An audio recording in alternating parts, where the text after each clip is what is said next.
Now, I'm going to go straight to our first panel session of the day, which is not moderated by me, but by someone who knows much more about these things, Shoosmiths partner Jonathan Smart, and I'm going to ask Jonathan to come up to the stage and take it away from there. Jonathan.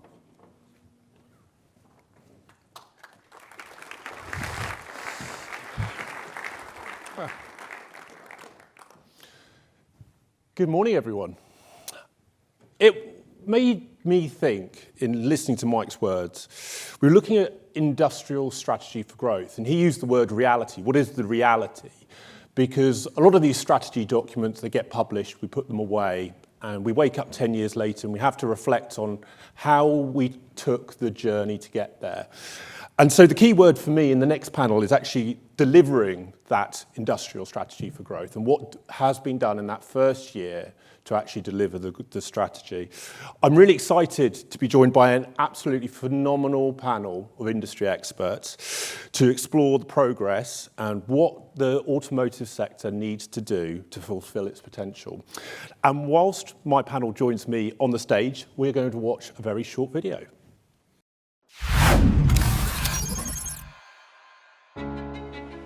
There is positive momentum, but investment decisions need long-term certainty. The UK must remain competitive on energy, skills, and speed to market if we want to attract sustained manufacturing investment and scale industrial capability domestically. I think in many ways, the best thing that the government can do is get the conditions right and then get out of the way. A lot of this is about the boring stuff. It's about planning reform. It's about getting the grid right. Once you get the conditions right, the investors tend to follow. 1 year into the UK's modern industrial strategy, and it is clear that we need urgent action now to secure the UK's automotive industrial base. As our members have told us in our CEO survey and our new blueprint report, it's all about delivery. Reduce cost, uncertainty, and trade risks to let this industry thrive.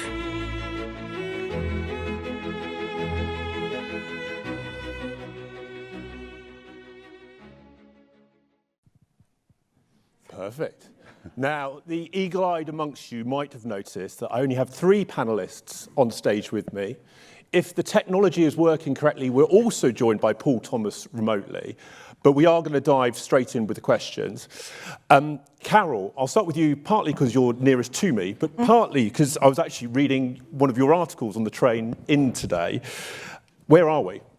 Is there optimism? Is there cause for pessimism? Where are we in terms of the potential for delivering the strategy? There's huge potential, but there's an attention to detail that I think at the moment is lacking. I speak really very much for the supply chain, and unless we recognise that a lot of that is about process as well as product, and that we need to be able to focus our attention on the capability we have today in more than one sector.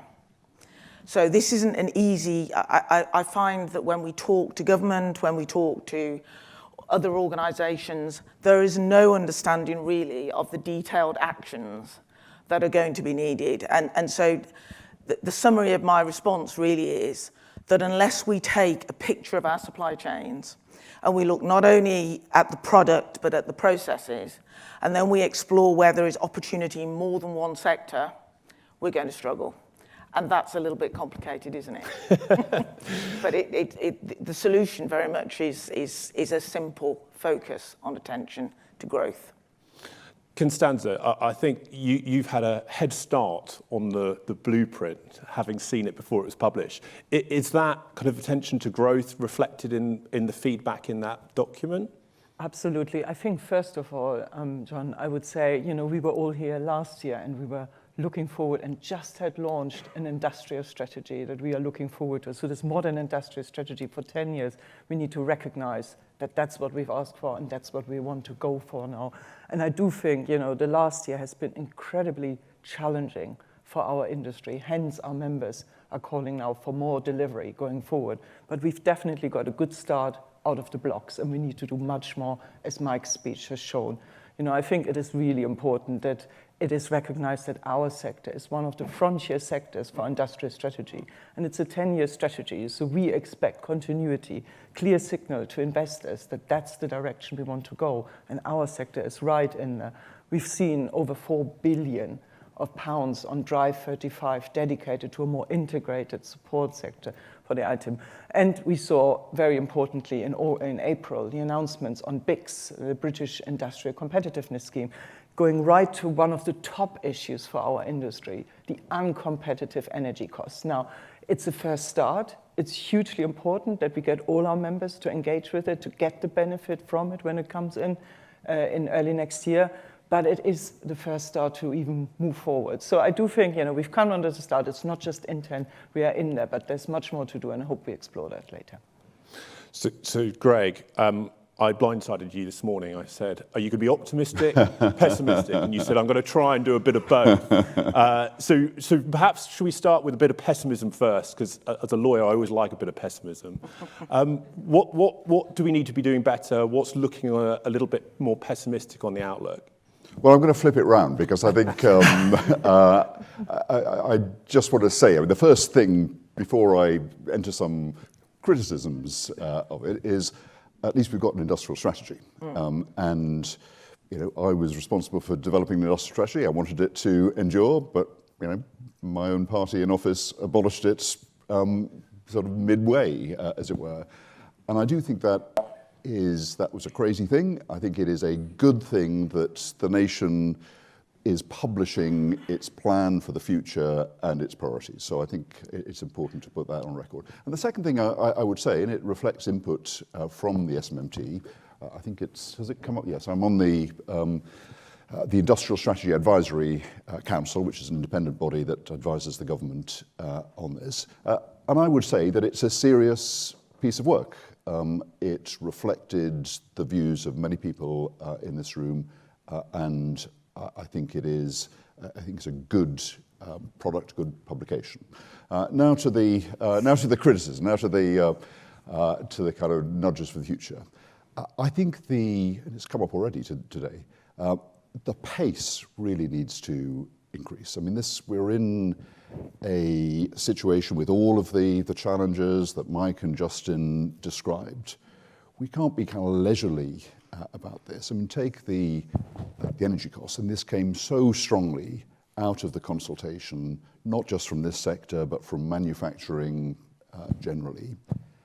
There's a scheme, but the scheme was announced last year, 2025. It doesn't come in until 2027. The problem is now, and I think that is emblematic. I think there is too little pace behind the implementation of the industrial strategy. You can think of regulation in the same way. And the other thing that I would say is that as well as being a plan for the future, what any strategy should be is a means of sort of integrating the different policies that government departments are responsible for. And I think there's too little of that. I suspect people in the room have to talk to the Transport Department, the Business Department, the Energy and Net Zero Department, the Science and Innovation Department, the Treasury, certainly SMMT, Konstanze will confirm, has to speak to all of those people. And I think there's too much going around the houses, and a good strategy should bring them together. And that, I think, requires real commitment and prominence at the top, at the centre, from the Prime Minister down. That's how you resolve these things and send a signal that, this is the industrial strategy represents the solution. And I think there's further to go on that as well.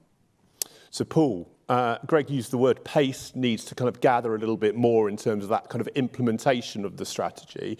Kind of from your side, what is you seeing in terms of wins? What are you seeing in terms of potential hurdles?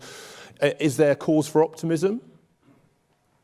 I think it's great that we do have a strategy, but I think it's absolutely right that the pace that strategy is being implemented is critical. It's another 2 years before we get the energy costs of the manufacturing and those sorts of things, but I'm been in automotive for my entire career, and I'm now in more commercial with Wrightbus.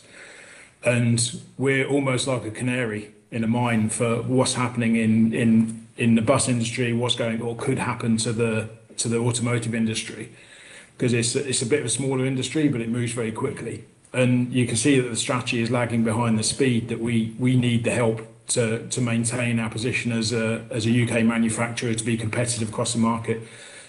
When you see the competition coming in other parts of the UK from overseas, then the support that they get and the speed that they get that support from their governments is critical to their success. But that's the speed of this implementation is harming our success. Yeah, and I think what was interesting about the blueprint for me was actually it was one of the first times I think I'd heard kind of protectionism being talked about as one of the issues facing the industry, and we saw Polestar exit the US market just this week, arguably along that kind of cause for concern. I mean, in terms of we've kind of documented where we think we are right now, what do we think are the kind of the 2 or 3 things that are going to move the dial looking forwards? Carol, perhaps I'll come to you first. Really, my response is a continuation of what a number of people have said.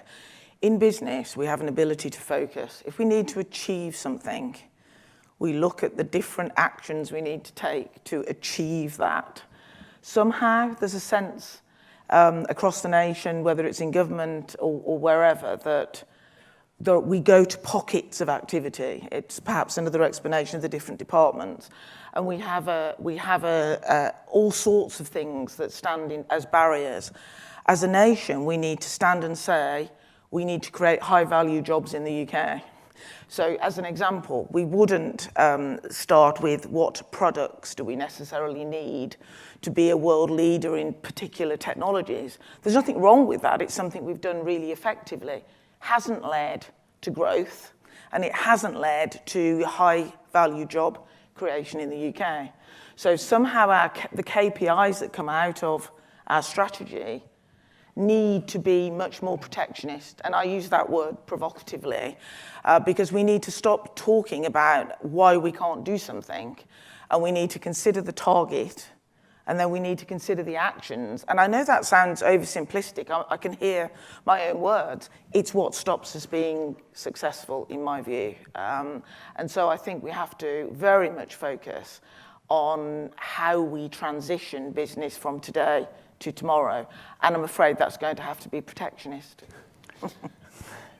Well, I think building on what we just heard, I think from our perspective, and you mentioned our blueprint, we know that the industrial strategy set a big price. The industrial strategy wants to get our volumes up to 1.3 million by 2035. We ourselves think that we should have a real big ambition to grow market to 2.2 million, to get the UK into the top 15 manufacturing countries around the globe. And how do we do this? As the blueprint says, it's not one single thing.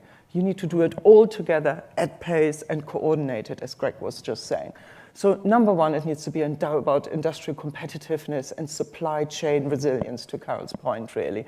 There we need to tackle the industrial energy costs immediately, but hopefully we'll talk also a bit more about supplier and supply chain resilience. How can we make the drive to such volumes really stick here in the UK? How we can create the opportunities and the capabilities in our supply chain to take advantage from all the commodity costs that we've looked at, that we can localize here in the UK. First of all, we need to get to that point, work with the suppliers, work with the OEMs to get that going. Really big piece, how can we make the UK best? But then it is quite clear, and that's what our report is trying to say. You don't do industrial strategy on your island. You're part, we are an export-led industry where, you're part of a wider range, and we are affected by global, but also very local, regional trade issues. And as said, the number one priority has to be, because the timelines, we're running up to the timelines end of the year, for both the rules of origin, but more importantly, for the Made in Europe argument. And I think Mike set it out really, really clearly. Our industry has done so much over the last 10 years, under the water, to keep it going, to grow and continue the trade and investment. And it's become harder, it's become more costly, there's no doubt about it. But 70 billion of mutual trade continued, despite Brexit, the continued integration. So our destinies are pretty intertwined here. And that's the point we are trying to make by saying the UK needs to be included in any definition of made in Europe, because not doing so would harm European suppliers, European OEMs, just as much as us. So we really think there is actually a positive growth conversation we should have. You know, last year the EU came out with its industrial strategy. We came out, we wanted to have that positive green industrial conversation. We need to get back to that one when we come to the summit. But it would go massively amiss if I don't name the elephant in the room, the biggest one for investors that are already here, but also future investors here. And that is the alignment of our own regulation that's in our own hand, the ZEV mandate, to much more acceptable and doable levels is a top priority for the sector. We are subsidizing to a degree that is just not sustainable. And if you're an investor looking into the UK and you see that happening to yourselves, whilst at the same time industrial ambition of 1.3 million, you can't quite make it level. And we need to make it level. We need to bring all the policy levers together, and they need to point in one direction, supporting the industry for investment. I think that was one of the things that was really interesting about the blueprint, which was how central that kind of being competitive with the EU was, not just in terms of kind of rules of origin, but also in terms of energy costs, terrifying disparity in terms of energy costs. Greg, kind of coming to you next, kind of that kind of 2 or 3 measures, what could move the dial for you in terms of driving that competitiveness? I don't think we can choose protectionism. I think domestic market is too small to sustain the industry that we want and need. And more than that, I mean, the technology that we have, the excellence that we have, should be exported around the world. And I think we need to do everything we can. I think the fact that we got a trade agreement with the US and now with India, and there's CPTPP with East Asia, this is the direction to go. As Konstanze and Mike said, absolutely, made in Europe needs to be the focus of, I guess, the incoming administration's diplomatic engagement, and that will be important. But just thinking further forward, I mean, one thing that everyone knows that develops a strategy is not one and done. It's not a document that is then on the shelf and you can forget about it. And so I think there needs to be some further work to extend and deepen the strategy. 2 areas that I think are important, and Carol mentioned one of them, which is supply chains. I think the strategy is a bit light on supply chains. And if I look, not least in this industry, at the fragility of some of the ecosystem that supports the OEMs, I think that needs greater attention as to how they can be supported and helped to prosper and develop. And then perhaps a related point. One of the things that was established in the industrial strategy that I was responsible for in 2017 was a program called Made Smarter, which some people in the room will be familiar with. And that was Jürgen Meyer proposed it, then UK head of Siemens. And it was about what was then called industrial digitalization. It was expanding the diffusion of what was then the kind of latest technologies to SMEs and in this sort of long chain, particularly in the supply chain, that were not at the cutting edge of practice. That's been continued, and I'm pleased to say the current government have extended that. But if I think of AI, which in many ways is even more transformative, I think there's a similar challenge there, especially in smaller companies in the supply chain, to make sure the excellence that we have access to in this country is really applied, because other countries and other supply chains will be applying it. And I think we discovered through Made Smarter that a deliberate program to advance that can be beneficial. And I would like whether it's part of the industrial strategy or whether the government's next ambition is to think about AI in manufacturing industry in the same way that it did through Made Smarter. I think it's interesting because we've got a supply chain panel coming up, but some of the blueprint actually talked a lot about the kind of incentives around energy, actually probably attaching more to OEMs because of the size than actually their supply chains that arguably might be a little bit more vulnerable in certain places. Paul, I'm going to come to you next. What's on your Christmas list in terms of the next 2 or 3 things that are going to really move the dial for your business? I think, apart from the points I made earlier, I think that we spoke about protectionism already, and protectionism, it's not a new idea. There's many other countries around the world that use protectionism, and they use it successfully and still have competitive markets. Australia, Canada, they all have their own degrees of protectionism and are still successful. So I think it's a fundamental point in terms of local content. I mean, in our bus, for example, 51% of our bus is from UK and EU in terms of components, and that's something that we try and maintain a regular eye on to make sure that we stay within that boundary, or we stay as close to that as possible, because it's fundamental. Because supply chains then aren't too long and they're more robust. But as you said earlier, if the energy costs and things like that in the supply chain doesn't change, it pushes up the prices for the operators and the OEMs out there. So I think that those are the key things. There's changes and more robustness around that. There's some guidelines around local content and what can go into these buses, because that will help with the competition. And I don't want that help to be a negative, discriminationary type thing and protectionism. It just needs to make sure that we have a fantastic set of skilled engineers in England, and that's been proven year on year that given the opportunity, those guys can design the best in the world across the UK. And we need to make sure that we give them the opportunity in the industry for us to be able to give them the jobs they deserve to do that. The high-paying jobs we mentioned earlier, the highly skilled jobs, the highly technical jobs, but all that is supported by manufacturing, and manufacturing is key. And that is having really good, clean supply chains that are strong and local and flexible, and being able to put the product together in a competitive way. I don't think it's an accident that some of that skill shortages that you were kind of talking about there also came out in the blueprint as one of the challenges at the moment. No, absolutely. I mean, if you were looking at one area where we're still awaiting and wanting to see a real boost, something that really registered with the industry itself, but also with investors, it will be around the expected job plans that are still coming. So I think the good thing about this industrial strategy, yes, it has its sectoral approaches, and our sector is really well equipped. We've done our analysis. We know where our problem is. We know what we need. But horizontally, around skills, around energy, and around AI and technology, as Greg was just saying, we need to now really galvanize the knowledge and the cross-fertilization that we can take forward. Take skills, for example. We in the auto industry have worked under the Auto Council with our input of the SMMT and our members really extensively in trying to identify what does the sector need to thrive, to deliver on all these targets.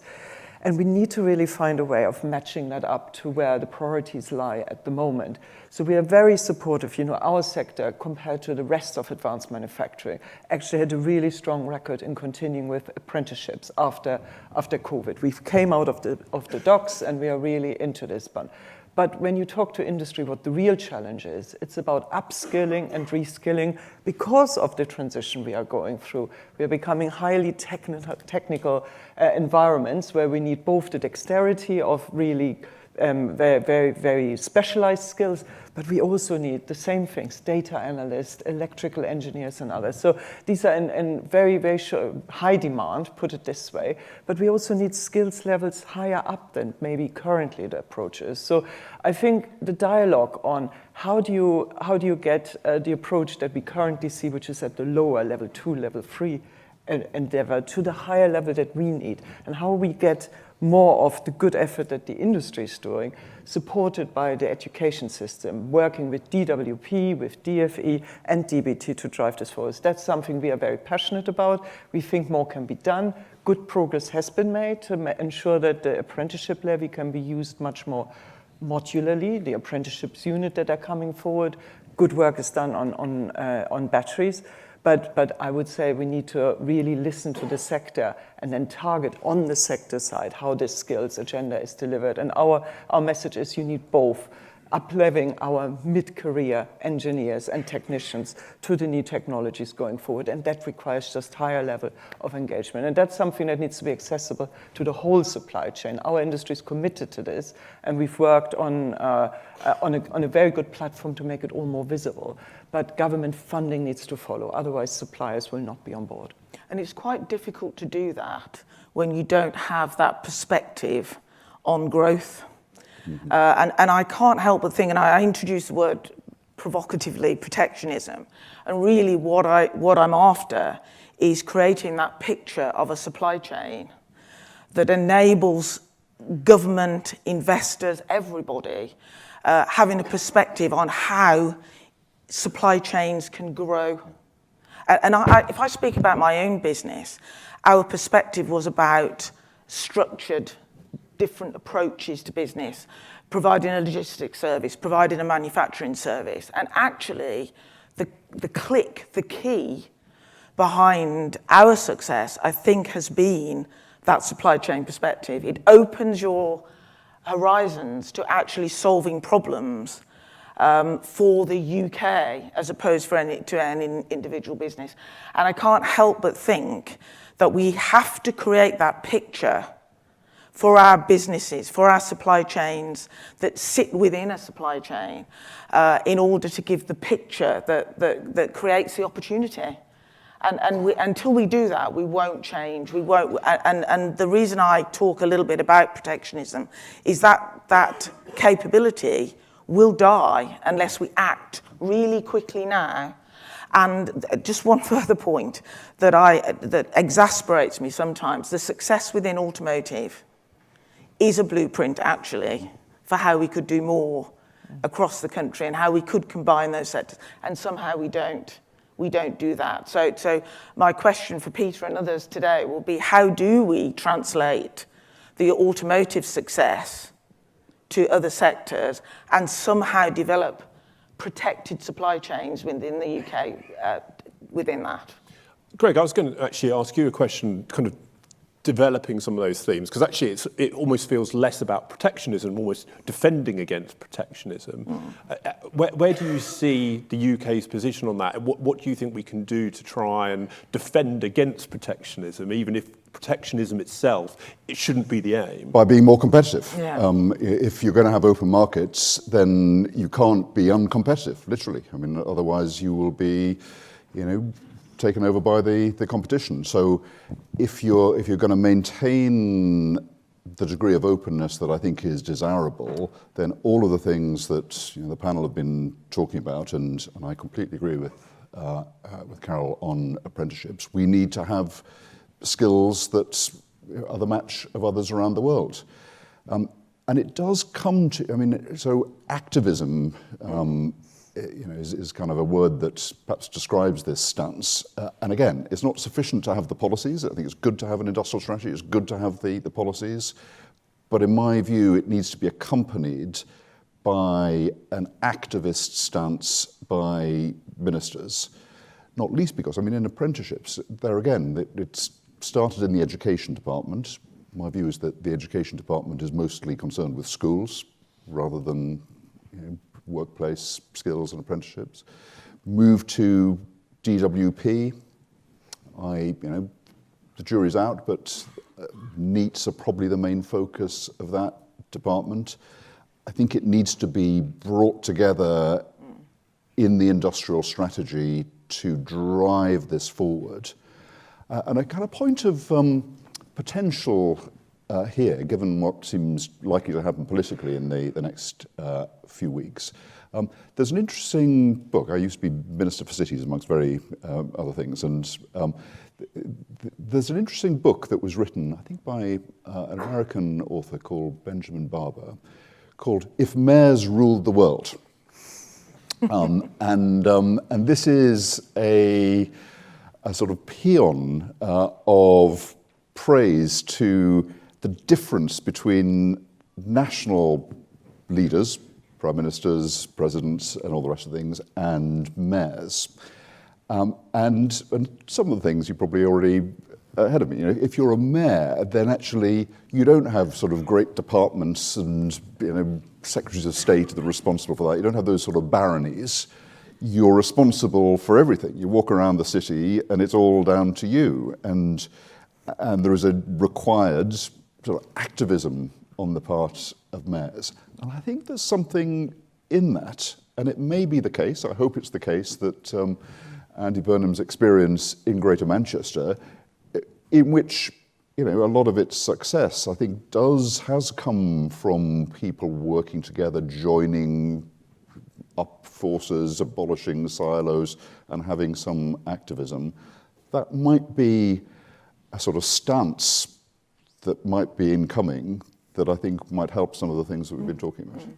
It's an interesting journey that the sector's been on. It's kind of was the first to go truly through that globalization arc, and now is kind of returning to that kind of almost localization of supply chain, dual sourcing to try and have that resilience.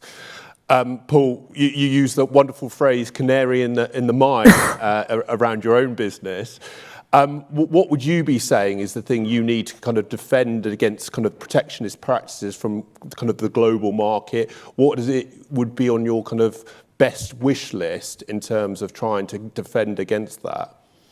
I think, as Greg said, I mean, you have to be competitive in an open market. You know, protectionism will only give you so much protection if you have to remain competitive. And I think if you take the battery industry, where we all know where batteries come from right now, and that's been a 10-year plan from China to develop that industry into a world-class position, supporting its industry and everything else, and now they've got that bit of the market sewn up effectively.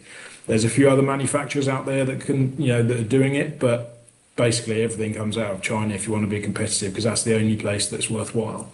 But it's taken their industry was supported by government heavily for a long time to get to that position, and you know they are very competitive in that position due to that. So there's things that are a long-term vision as well as short-term, and short-term things we've had a quick talk about, but the strategy needs to have a long-term outlook on where we're going, but that outlook needs to be clear.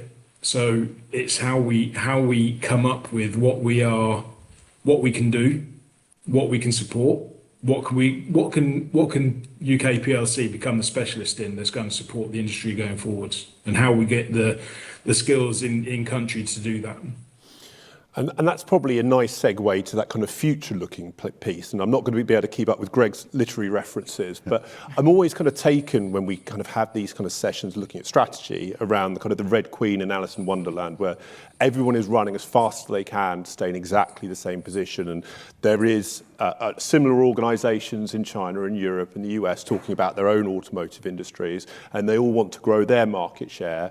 And everyone in this room is largely competing against the same kind of market forces. What is it that the UK can do to kind of scale out of pace with the other markets? What is the big one lever? I'm going to go in a different order. Greg, I might start with you on this question to kick off. Sure. Well, my day job these days, I chair the Warwick Manufacturing Group, known to many of you at the University of Warwick. And not just because I'm there, but also if you think of the nation that we're in, one of the areas in which we really do sort of punch way above our weight as a country, it's in science and research and innovation. We have China, even though its universities are developing very rapidly, still looks to us, other countries look to us to perform R&D. And so I think we need to kind of double down on innovation. As, to be fair, I think we are doing. There's been a big increase in science and innovation funding over both governments over recent years.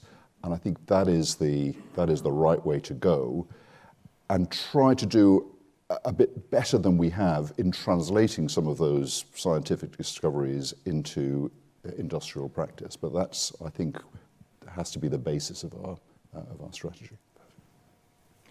For me, it has to be that we need to be known for speed of delivery of what we set out in the blueprint. You know, our direction is the right one, but you know, investors are waiting for decisions on the ZEV mandate to make it more adaptable, reducing our energy costs, and then keeping open and fair trade through partnerships going forward. And the ability of delivering your industrial strategy that you've now set at speed and being known for this to investors is like gold. I think a shift, and I'm not wishing to disagree with Greg, because for me it's a given that you have to lead in innovation, but it's the translation of that to wealth for the UK that we have never got right. It's not a short-term, medium-term. It is a problem that's existed forever. So I think we do have to think about process far more and how that translates to productivity improvements and how that then translates into more than one sector, which is always a difficult sell. That sounds quite boring, doesn't it? But I think it's the difference between success and failure. So there we have it, the summary of past, present and future. That is all we've got time for. I'm going to hand over to Justin in just a second, but before I do, can I ask you all to show your appreciation to the panel, both here present and virtually? Yeah.